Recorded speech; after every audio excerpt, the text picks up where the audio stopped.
Retour dans le live TV Finance, il est 9h02, c'est l'ouverture de la Bourse de Paris. Le CAC a ouvert en hausse de 0,24% à 5606,56 points.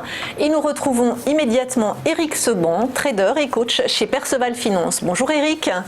Bonjour Anna. Alors, on l'a vu hier, le marché parisien reste prudent en attendant la réunion de la BCE demain.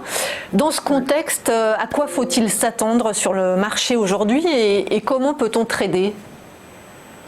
Alors, à quoi s'attendre? Peu d'initiatives sans doute, pour la raison que vous venez d'invoquer. Ensuite, alors comment traiter? Je vais vous le dire dans un instant, en tout cas ce que j'imagine être la meilleure façon de faire. Déjà, c'est suivre une petite observation du contexte, puisque ça appartient de l'évolution des prix qu'on prend des décisions. Donc, jeudi, on a eu un gap haussier. Il n'a pas été fermé. Le marché reste en lévitation là, depuis 4 séances, 5 peut-être avec aujourd'hui, sans retracer. Donc un gap qui est resté ouvert. Une petite pression sur les vendeurs à découvert s'est installée, même si elle est modeste, elle est là. Tout est en place sur le plan technique pour monter d'un cran, parce qu'il n'y a pas de vendeurs sur ces niveaux de prix. Tout le monde voit bien que le marché est systématiquement tiré.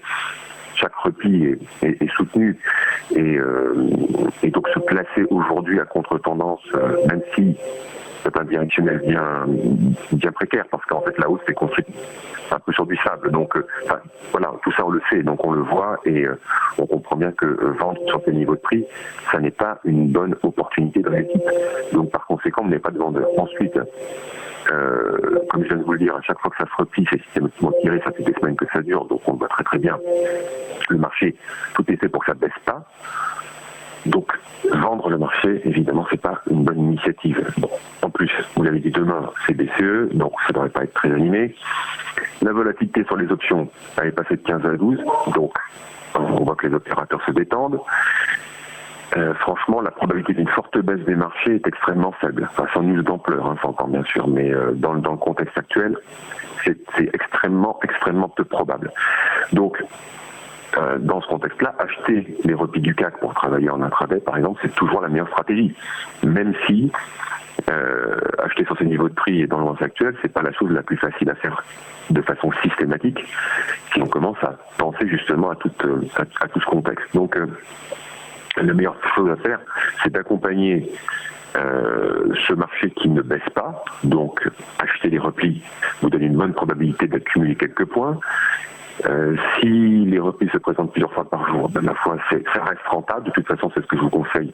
En tout cas, c'est ce que nous faisons ici et c'est ce que nous préconisons à nos clients comme stratégie pour opérer en intraday. Et ça fonctionne bien. En gros, il ne faut pas penser au contexte, il faut regarder le mouvement des prix, c'est la seule chose qui est factuelle, et puis appliquer sa stratégie mécaniquement. Donc la meilleure stratégie, celle qui dérive la meilleure probabilité de réussite secrète, c'est acheter sur des replis. Même si c'est difficile, il faut y aller les yeux fermés. Merci Éric Seban pour ces précieux conseils. Je le rappelle, vous êtes trader, coach chez Perceval Finance.